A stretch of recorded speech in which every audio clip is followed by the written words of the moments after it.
Our first reading from the book of Numbers gives us an insight to how God looks upon us and how He wants us to know we are blessed in His sight.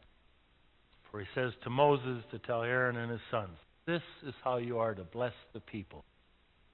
May the Lord bless you and keep you. May He let His face shine upon you and be gracious to you. May the Lord look upon you kindly and give you peace." From God's own mouth, as it were, He tells us how it is that He blesses us. And it's good to be reminded about that from time to time, because sometimes we can get into some old thinking about how God's a serious taskmaster and how we have to appease God, and thinking that we have to somehow make God like us. But that's not what the reading says. The Lord bless you and keep you safe in His care. May He let His face shine upon you, that we might see the face of God as we walk the face of the earth. That we might see the face of God in the face of others. Some more easily than others, like you can see more easily that in the face of a babe. May He be gracious to you. May the Lord look upon you kindly and give you peace.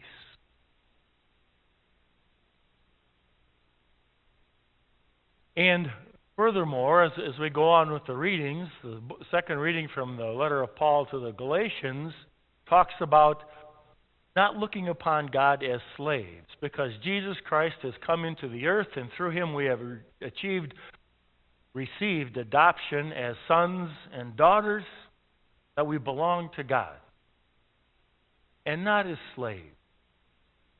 I better do what God tells me or I'm in deep trouble. Well, we might be in deep trouble if we don't follow God, what God tells us to do, but not because God punishes us. What we do brings upon its own punishment. Isn't that true? Yeah. Sin brings upon its own punishment. But instead, we are to look upon God as a loving mother, as a loving father, as someone who is there for us. And as it said, to look upon us kindly and be gracious to us and give us peace. It's a good thing to remember that too as we move from one year into the next. To take stock of where we think we are with God, but to know even more where God is with us. And that's what we do today.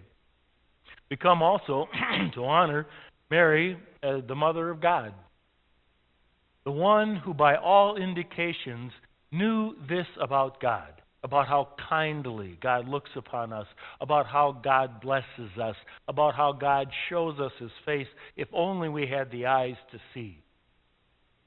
Because when Mary received the angel who announced to her that she was to be the Mother of God, she didn't do anything except, well, how can this happen?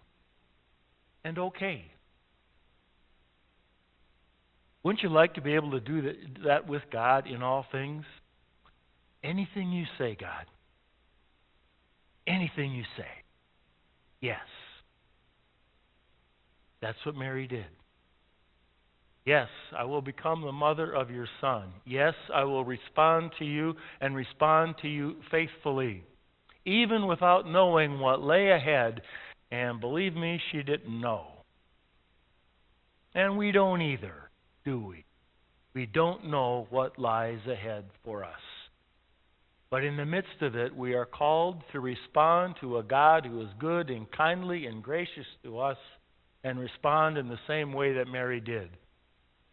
Yes, I will do it. and to hold those things in our hearts that we learn about God and His graciousness, His kindness, His love throughout our lives, especially when things go bad, to remember it's not God who sends the bad upon us. He's the one who is with us to help us, as He showed us in Jesus Christ, the Son of Mary and the Son of God.